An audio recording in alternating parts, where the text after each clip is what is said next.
ಜಾತಿ ವ್ಯವಸ್ಥೆ ಹೋಗಬೇಕು ಅಂತಾರೆ, ಜಾತ್ಯತೀತ ಅಂತಾರೆ. ಇವರು ಪ್ರತಿನಿತ್ಯ ಮಾಡೋದು ಜಾತಿಯ ಕಾರ್ಯಕ್ರಮಗಳು. ಇದು ಇವರು ಮಾಡ್ತಾ ಇರ್ತಕ್ಕಂಥ ಕಾರ್ಯಕ್ರಮ. ಸಿದ್ದರಾಮಯ್ಯ ಇದು ನಾನು ಹೇಳಲಿಕ್ಕೆ ಬಯಸ್ತಾ ಇದ್ದೇನೆ, ಇನ್ನೊಂದು ಹೇಳ್ತಾ ಇದ್ದೇನೆ. ಇವತ್ತು ಜಾತ್ಯತೀತ ಜನತಾದಳ ಇವತ್ತು ಯಾವುದೇ ಜಾತಿಗೆ ಸೀಮಿತವಾಗಿಲ್ಲ. ಇದು ಈ ಪಕ್ಷ ಯಾವ ರೀತಿ ನಡ್ಕೊಂಡಿದ್ದೇವೆ ಇತಿಹಾಸ ಇದೆ. ಇವತ್ತು ನಿಮ್ಮಂತವ್ರು ಒಬ್ಬರು ಈ ರಾಜ್ಯದ ಮುಖ್ಯಮಂತ್ರಿ ಆಗಬೇಕಾದ್ರೆ ಇದೇ ಜಾತ್ಯತೀತ ಜನತಾದಳದ ಕಾರ್ಯಕರ್ತರ ದುಡಿಮೆ ನಿಮ್ಮನ್ನ ಈ ಕಾಂಗ್ರೆಸ್ ಗುರುತಿಸ್ಲಿಕ್ಕೆ ಸಾಧ್ಯ ಆಗಿದ್ದು. ಜಾತ್ಯತೀತ ಜನತಾದಳ ಹಿಂದೆ ಹೋಗಿದ್ರೆ ನಿಮ್ಮನ್ನು ಕಾಂಗ್ರೆಸ್ ಗುರುತಿಸ್ತಾ ಇದ್ರು. ಇದನ್ನ ದಯವಿಟ್ಟು ಅರ್ಥ ಮಾಡ್ಕೊಳ್ಳಿ. ಈ ಪಕ್ಷವನ್ನ ನೀವು ಸರ್ವನಾಶ ಮಾಡ್ಲಿಕ್ಕೆ ಸಾಧ್ಯ ಇಲ್ಲ. ದೇವೇಗೌಡರ ಬಗ್ಗೆ ಚರ್ಚೆ ಮಾಡ್ತೀವಿ, ಆದರೆ ಇವತ್ತು ದೇವೇಗೌಡರು 91 ವರ್ಷದಲ್ಲಿ ಯಾವ ಮೇಕೆದಾಟಿನ ಪಾದಯಾತ್ರೆ ಮಾಡಿದ್ರಿ ನಮ್ಮ ನೀರು ನಮ್ಮ ಹಕ್ಕು ಅಂತ ಹೇಳಿ.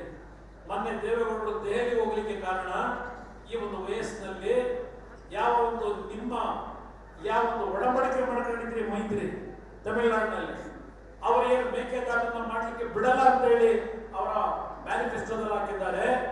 ಇದರ ವಿರುದ್ಧವಾಗಿ ಏನೋ ಒಂದು ದೆಹಲಿಯಲ್ಲಿರ್ತಕ್ಕಂಥ ನಮ್ಮ ರಾಜ್ಯವನ್ನು ಪ್ರತಿನಿಧಿಸತಕ್ಕಂಥ ಹಿರಿಯ ವಕೀಲರು ಇವತ್ತು ತೀರ್ಕೊಂಡು ಹೋಗಿದ್ದಾರೆ. ನಾರಿಮನ್ನವರು ಅವರ ಒಂದು ಕಚೇರಿಯಲ್ಲಿ ಸುಮಾರು 30 ವರ್ಷಗಳಿಂದ ಕೆಲಸ ಮಾಡಿರ್ತಕ್ಕಂಥ ಅವರ ಜೂನಿಯರ್ ಯಾರಿದ್ದಾರೆ ಅವರ ಹತ್ರ ಎಲ್ಲ ಮಾಹಿತಿಗಳನ್ನು ಇಟ್ಕೊಂಡಿದ್ದಾರೆ.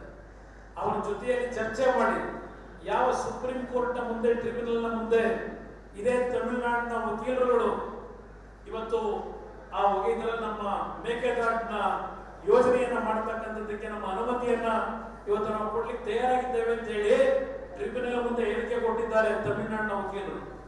ಅದೆಲ್ಲವನ್ನ ಸಂಗ್ರಹ ಮಾಡಿ ಮುಂದಿನ ದಿನಗಳಲ್ಲಿ ಈ ಮೇಕೆದಾಟಿನ ಕಾರ್ಯಕ್ರಮವನ್ನು ತರುವ ಮುಖಾಂತರ ಬೆಂಗಳೂರು ನಗರದಲ್ಲಿ ಇವತ್ತು ನೀರಿನ ಹಾಹಾಕಾರ ಹಲವಾರು ಪ್ರದೇಶದಲ್ಲಿ ಇವತ್ತು ನಮ್ಮ ಕಂದಾಯ ಸಚಿವರು ಹೇಳ್ತಾ ಇದ್ದಾರೆ 7600 ಗ್ರಾಮಗಳಿಗೆ ಕುಡಿಯುವ ನೀರು ಕೊಡಲಿಕ್ಕೆ ಬೋರ್ಗಳು ಬತ್ತೋಗಿದ್ದಾವೆ. ಇದು ಹೇಳ್ತಾ ಇದ್ದೀರಿ.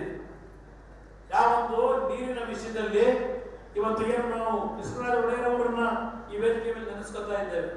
ಮೈಸೂರಿನ ರಾಜಮನೆತನವನ್ನು ನಾವು ನೆನೆಸ್ಕೊತಾ ಇದ್ದೇವೆ. 1924 ಯಾವೊಂದು KRS ನ ಅಣೆಕಟ್ಟನ್ನ ಕಟ್ಟಬೇಕು ಅಂತ ಹೇಳಿ ಅವತ್ತೇನು ಕೃಷ್ಣರಾಜ ಒಡೆಯರ್ ಅವರು ತೀರ್ಮಾನ ಮಾಡ್ತಾರೆ.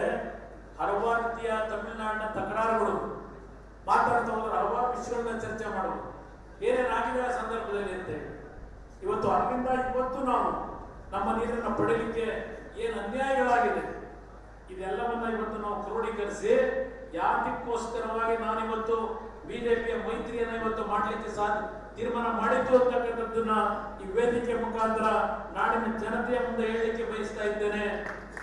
ಇವತ್ತು ಈ ನಾಡಿನ ಜನತೆ ಜೆಡಿಎಸ್ ಮತ್ತು ಬಿಜೆಪಿಯ 28 ಲೋಕಸಭಾ ಕ್ಷೇತ್ರಗಳಲ್ಲಿ ನಮ್ಮ ಅಭ್ಯರ್ಥಿಗಳನ್ನ ತಾವು ಆಯ್ಕೆ ಮಾಡಿ ಒಂದು ಬಾರಿ ಈ ಬಾರಿ ನಮ್ಮ ಜೊತೆಯಲ್ಲಿ ಕಳಿಸಿ. ಯಾಕೆ ನಮ್ಮದು ಪ್ರಾದೇಶಿಕ ಪಕ್ಷ, ಸಣ್ಣ ಪಕ್ಷ, ನಮ್ಮದು ಆರ್ಥಿಕವಾಗಿ ನಾವು 28 ಕ್ಷೇತ್ರದಲ್ಲಿ ಹೋರಾಟ ಮಾಡತಕ್ಕಂಥ ಶಕ್ತಿ ನಮಗಿಲ್ಲ. ಇವತ್ತು ಕೇಂದ್ರದಲ್ಲಿ ನರೇಂದ್ರ ಮೋದಿ ಅವರು ಪ್ರಧಾನಮಂತ್ರಿ ಆಗಿರ್ತಕ್ಕಂಥದ್ದು ತಪ್ಪಿಸ್ಲಿಕ್ಕೆ ಯಾರಿಗೂ ಸಾಧ್ಯ ಇಲ್ಲ ಅನ್ನೋದು ಎಲ್ಲರೂ ಮಾತನಾಡ್ತಕ್ಕಂಥದ್ದು. ಇಂಥ ಒಂದು ಪರಿಸ್ಥಿತಿಯಲ್ಲಿ ಬಿಜೆಪಿಯ ಜೊತೆ ನಮ್ಮ ಮೈತ್ರಿ ಕೇವಲ ಅಧಿಕಾರ ಪಡೆಯಲಿಕ್ಕಲ್ಲ, ನೂರಾರು ವರ್ಷಗಳಿಂದ ಯಾವ ಕಾವೇರಿಯ ನೀರಿನ ವಿಷಯ ಇರಲಿ, ಉತ್ತರ ಕರ್ನಾಟಕ ಭಾಗದ ಕೃಷ್ಣಾ ನೀರಿನ ವಿಷಯ ಇರಲಿ, ಇದೆಲ್ಲದಕ್ಕೂ ಒಂದು ಅಂತಿಮವಾದಂತ ನಿರ್ಣಯಗಳು ಮುಂದಿನ 5 ವರ್ಷದಲ್ಲಿ ಈ ರಾಜ್ಯದಲ್ಲಿ ತರಬೇಕು. ಆ ನಿಟ್ಟಿನಲ್ಲಿ 28 ಲೋಕಸಭಾ ಸದಸ್ಯರನ್ನ ಬಿಜೆಪಿ ಮತ್ತು ಜೆಡಿಎಸ್ ನಿಂದ ನೀವು ಆಯ್ಕೆ ಮಾಡಿ ಕಳಿಸ್ಕೊಟ್ರೆ ಯಾವ ಕರ್ನಾಟಕದ ಲೋಕಸಭಾ ಸದಸ್ಯರಿಗೆ ಧ್ವನಿ ಇಲ್ಲ, ಯಾರು ಮಾತಾಡಲ್ಲ ಅಂತಕ್ಕಂಥ ಕೋಗದ ಮಾತನ್ನ ಈ ಕಾಂಗ್ರೆಸ್ನ ನಾಯಕರು ಹೇಳ್ತಾರೆ.